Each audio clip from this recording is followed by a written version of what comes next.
Now I'm going to show you how to install the keyed entry function on our modern professional levers. First, we install the latch.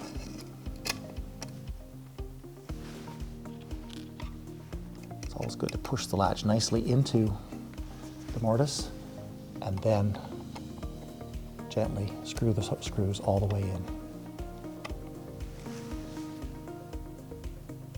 There, the latch is now installed. Now we're ready to install the levers. The first half of the lever to be installed is the half that has the square spindle and the rectangular tailpiece.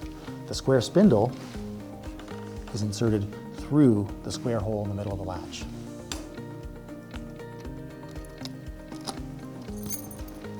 Now we're ready to install the second side of the lock. The tailpiece is pointing vertically, so the thumb turn on the second side of the lock should also be pointing vertically. Sometimes you have to wiggle a little bit in order to get the tailpiece to slide in nicely.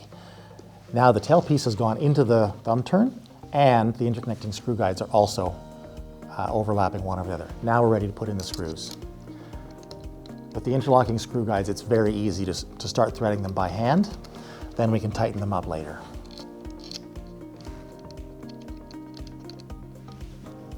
As you can see, with the screws in the 12 o'clock and 6 o'clock position, it's really easy to get at them with a screwdriver. This is what makes these locks the easiest locks in the market to install.